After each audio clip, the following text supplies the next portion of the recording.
Assalamualaikum warahmatullahi wabarakatuh. Bagaimana kabar kalian hari ini anak-anak? Semoga kita semua dalam keadaan sehat walafiat dan tetap semangat belajar. Walaupun kita sekarang tidak bisa bertatap muka langsung, tetapi kita masih bisa bertemu dalam pembelajaran jarak jauh. Namun ingat bahwa kita harus tetap mengedepankan protokol kesehatan dengan terus melaksanakan 3M. M yang pertama adalah mencuci tangan. M yang kedua adalah memakai masker, dan M yang ketiga menjaga jarak. Anak-anak, pada kesempatan minggu yang lalu kita membahas tentang letak dan luas negara Indonesia. Pada pertemuan kali ini kita akan membahas tentang unsur-unsur atau komponen-komponen peta. Baik anak-anak, tujuan pembelajarannya adalah yang pertama, menyebutkan unsur-unsur atau komponen peta. Yang kedua, mengetahui fungsi unsur-unsur atau komponen peta. Sebelum kita menginjak pada unsur-unsur dan komponen peta, terlebih dahulu kita harus memahami apa yang dimaksud dengan peta. Peta adalah gambaran permukaan bumi yang digambar pada bidang datar dan diperkecil dengan menggunakan skala. Sekali lagi, peta adalah gambaran permukaan bumi yang digambar melalui bidang datar dan diperkecil dengan menggunakan skala. Sekarang, apa sajakah komponen-komponen peta itu atau unsur-unsur peta itu? Yang pertama adalah judul peta. Yang kedua, skala peta. Yang ketiga, orientasi utara. Yang keempat, simbol peta. Nah, simbol-simbol peta terdiri dari satu, simbol titik. Yang kedua, simbol garis. Yang ketiga, simbol warna. Dan yang keempat, simbol area. Komponen peta yang selanjutnya adalah garis koordinat. Selanjutnya, inset peta, dan legenda peta, dan terakhir adalah sumber peta. Nah, itulah komponen-komponen peta atau unsur-unsur peta yang harus kita ketahui.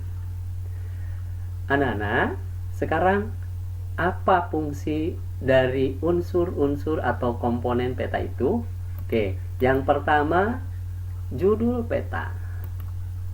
Fungsinya adalah untuk menunjukkan isi sebuah peta, bisa menunjukkan peta wilayah atau daerah, atau menunjukkan sebaran lahan. Contoh, peta Provinsi Bali, peta lahan pertanian, dan peta pemukiman, dan lain-lain. Selanjutnya, skala peta. Fungsi dari skala peta adalah untuk menunjukkan perbandingan antara jarak pada peta dengan jarak sebenarnya yang ada kenyataannya di permukaan bumi. Ada dua macam skala yang digunakan pada skala peta, yaitu skala angka dan skala garis. Skala angka yaitu perbandingan menggunakan angka, misalnya 1 berbanding 1 juta.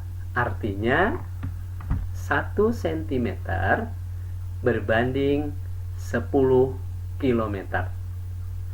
Selanjutnya, orientasi utara. Orientasi utara berfungsi sebagai penunjuk arah mata angin. Pada umumnya, peta mempunyai orientasi utara yang disimbolkan dengan anak panah. Bentuk anak panah itu sendiri bervariatif dan ditempatkan di ruang kosong muka peta. Selanjutnya, simbol peta.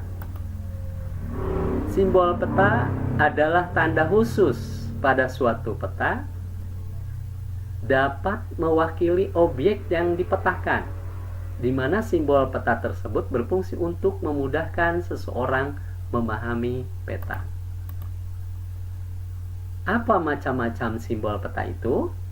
Yang pertama, simbol titik. Yang kedua, simbol garis. Yang ketiga, simbol warna. Dan yang keempat, simbol area. Nah, bagaimana macam-macam simbol peta itu? Yang pertama, simbol titik. Mempunyai bermacam-macam bentuk, misalnya bentuk lingkaran, bujur sangkar, segitiga, dan lain-lain. Berikut contohnya. Ini simbol ibu kota negara digambarkan dengan bujur sangkar yang berwarna merah. Dan ibu kota provinsi digambarkan dengan lingkaran yang di tengahnya ada lingkaran yang berwarna merah. Dan simbol ibu kota kabupaten atau kota, ini adalah lingkaran yang di dalamnya ada titik berwarna hitam. Dan simbol ibu kota kecamatan, ini lingkaran. Selanjutnya, simbol gunung api tidak aktif. Ini adalah simbolnya merupakan segitiga sama kaki dan berwarna hitam. Sementara simbol untuk gunung berapi yaitu segitiga sama kaki dan berwarna merah. Selanjutnya, untuk simbol pelabuhan itu adalah lingkaran yang di dalamnya gambar jangkar. Dan yang terakhir, contohnya adalah bandar udara dengan di dalam lingkarannya ada gambar pesawat. Selanjutnya, simbol garis. Simbol garis bisa digambar dalam bermacam bentuk dan juga ukuran, ketebalan, yang mana ketebalan garis bisa diatur sesuai dengan kaidah dari pemetaan itu sendiri. Berikut contohnya. Sungai itu adalah garis yang bercabang. Terus jalan raya, dua garis yang sama tebal. Terus jalan lain desa, itu hanya garis satu. Dan batas negara juga oleh garis plus. Dan batas provinsi, strip atau garis plus. Dan untuk batas daerah, garis panjang, titik, garis panjang, titik. Itu adalah simbol garis. Yang ketiga, simbol warna. Nah, simbol warna ini digunakan untuk memberikan simbol pada kenampakan daratan, ketinggian daratan, dan juga kenampakan lautan, kedalaman lautan. Tidak semua warna memang bisa digunakan untuk simbol kedua tersebut, tetapi hanya warna-warna tertentu yang bisa digunakan untuk menjadikan simbol dari kenampakan tersebut. Contoh, untuk daratan itu menggunakan warna hijau muda sampai hijau tua, merah muda sampai ke merah tua. Itu adalah kenampakan atau ketinggian dataran atau daratan dari 0 sampai dengan 4000 meter di atas permukaan laut.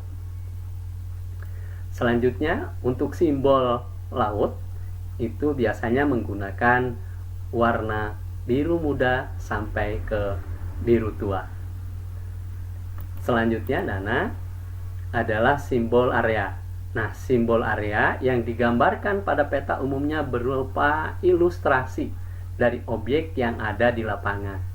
Ilustrasinya misalnya sawah dengan lingkaran yang tidak menentu Nah, ini di sini digambarkan danau dengan lingkaran yang tidak danau, ilustrasi dari danau itu sendiri yang di dalamnya dikasih warna biru. Dan rawa juga digambarkan ilustrasinya seperti rawa. Di situ ada titik-titik tumbuhan rumput, dan juga sawah. Di situ ada padi seolah-olah, itu di ilustrasinya, dan juga formasi batuan kapur yang di situ ada gambaran-gambaran batu kapur. Selanjutnya kita lanjutkan pada komponen peta yang kelima, yaitu garis koordinat. Merupakan garis hayal yang terdapat pada peta yang berupa koordinat peta yang terdiri atas bentuk garis lintang dan garis buzur. Manfaat dari garis koordinat adalah untuk menunjukkan lokasi pada peta dibanding lokasi lainnya di permukaan bumi, serta menunjukkan karakteristik pada suatu tempat atau wilayah.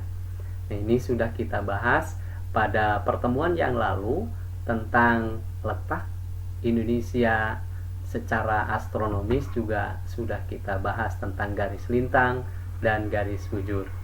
Garis lintang adalah yang membentang dari barat ke timur, sementara garis bujur adalah yang membentang dari kutub utara ke kutub selatan.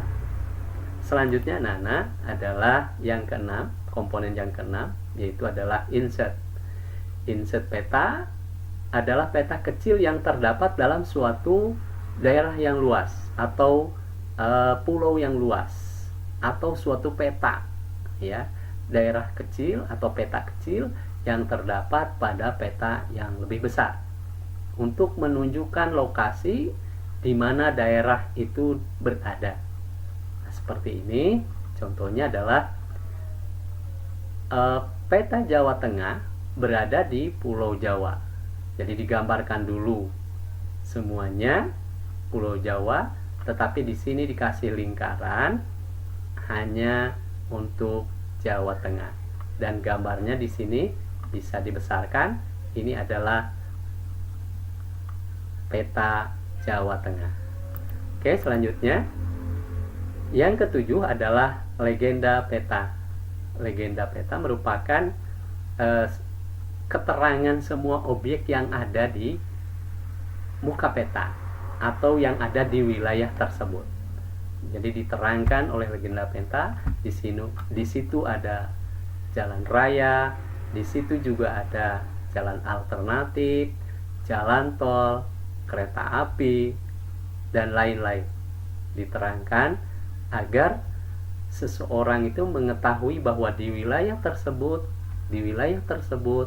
ada berbagai fasilitas yang bisa digunakan. Contohnya ada masjid, ada rumah sakit, dan lain-lain. Oke, yang kedelapan adalah sumber peta.